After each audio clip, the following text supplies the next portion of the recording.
مرحبا بكم متابعي قناة الملوك. من الأخطاء الشائعة في تربية طيور البادي أخطاء كثيرة جدا، ولكن سوف نركز في هذا الموضوع عن هذا الخطأ الذي يقع فيه الكثير من مربي طيور البادي، ولا يعرف الكثير التصرف مع هذا الخطأ. طبعا في هذا القفص يوجد أنثى، يوجد زوج ولديهم فراخ. طبعا عندما نتفقد العش، عند تفقد العش نلاحظ أنه يوجد فراخ كبيرة وأيضا فراخ صغيرة. الآن سوف نقوم بإخراج العش وتفقد العش.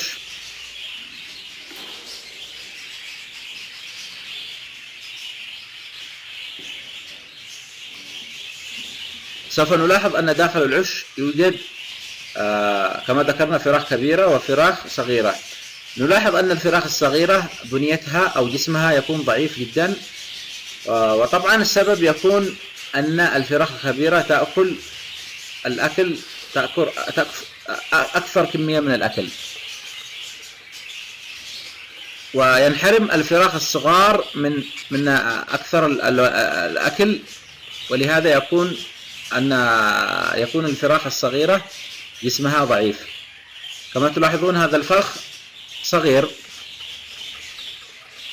والفراخ الأخرى كبيرة في الحجم.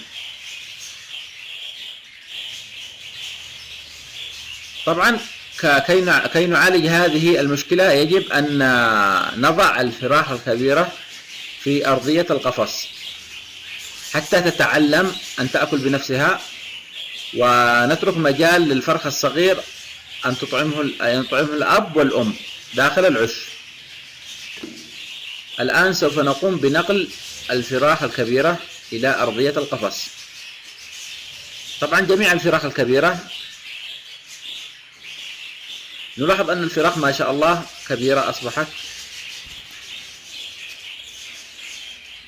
سوف نضعها في أرضية القفص حتى تتعلم الأكل لمدة أيام، وبعد ذلك سوف نقوم بعزلها. وهذا الفرخ الثالث أيضا فرخ كبير ما شاء الله تبارك الله.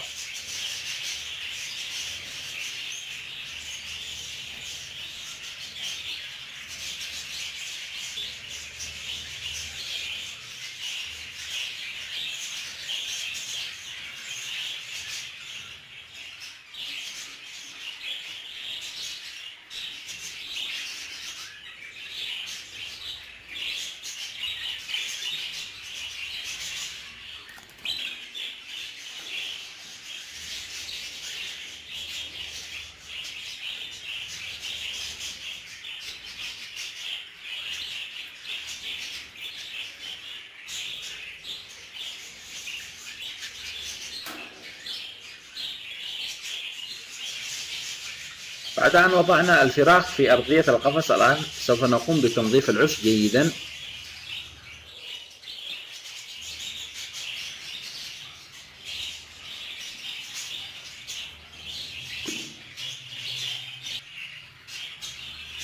بعد تنظيف العش نرجع الفرخ الصغير إلى داخل العش ونركب العش في القفص، وبهذا يكون حلينا هذه المشكلة. والآن سوف نلاحظ أن الأب والأم يدخلون العش ويطعمون الفرخ الصغير، وبهذا يكون الفرخ يأخذ كمية أكبر من الأكل. وسوف نلاحظ أن الفرخ بعد فترة صحته تتحسن ويكبر أفضل، بعكس وجود الفراخ الكبيرة داخل العش، لأنها تأكل الأكل الكثير ولا تترك مجال للفرخ الصغير أن يأكل كثيرا. وبهذا نلاحظ أن كثير من الفراخ الصغيرة تموت، والسبب هو سوء التغذية.